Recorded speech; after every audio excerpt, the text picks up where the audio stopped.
Should you be Smartieboxing your mag? Let's see.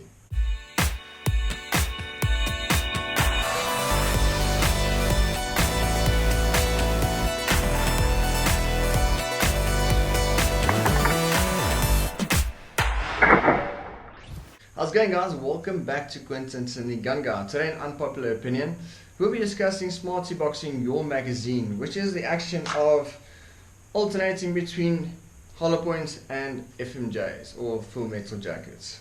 We'll be discussing applications of doing this method and maybe some history and some other names that it's known by. So other names that it's known by, yeah, of course, Smartieboxing as most people know it. Also Dutch loads and fruit salad. Just a bit of a mix.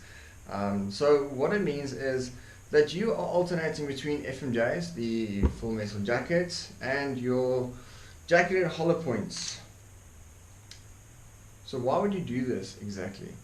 Most application that I can maybe relate with is in the backcountry. If your threat coming to you is going to be a mix between four-legged and two-legged threats. So that's the main application. So with two-legged threats, meaning people, jacketed hollow points will perform a lot better, where FMJs or full metal jackets will perform better in four-legged attackers. That's just because most four-legged attackers have a denser muscle structure, so you want it to penetrate a bit more. Anyone that's been hunting knows that there's quite a difference between an animal and a human in density. Interesting argument that I've heard a couple of times is my friend in the task force, or my uncle that was Iraqi, or a family of mine that's in the army recommends that I do Smartieboxing. Now there's a few different methods of Smartieboxing. So the one is that you alternate between hollow point and FMJ, hollow point, FMJ. The other one that I've seen is that you start off with an FMJ in the chamber, or starting off with a FMJ as a first round in your mag that feeds into your pistol, and then after that is all hollow points. So what they say is if you shoot through glass, then the first one is going to break the glass, meaning the FMJ, and the rest is going to get your target, meaning the person that you want to hit behind the glass.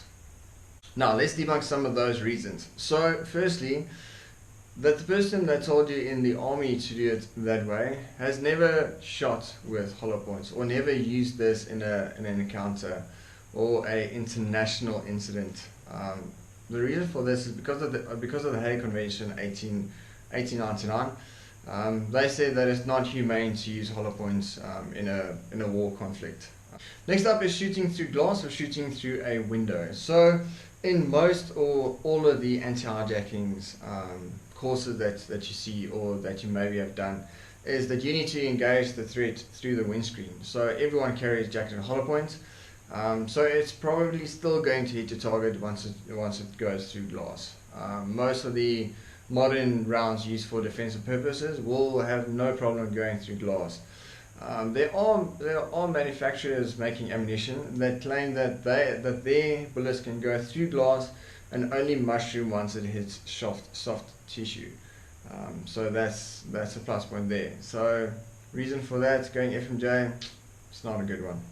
Now getting to the meat of the video about why it's a bad idea to carry in a Smartiebox method, is that whatever scenario you use it for, is half of your magazine is going to perform the way you don't want it to perform. So whatever you're shooting, whether it's an animal or whether it's a person, half of that mag is going to mean very little for you in whatever application that you're using it for. So the main thing about hollow points, what we use it for, is yes, it makes a bigger wound channel, causing more trauma, but the other reason is that you want that whatever you're shooting to stay within that person, especially a defensive scenario. So you don't want it over penetrating, which 9mm is infamous for, but also most of the other calibers used for defensive purposes, is that over penetration is a really big problem, meaning that it's going to go through your target and hit something behind that person, whether it's a member of the public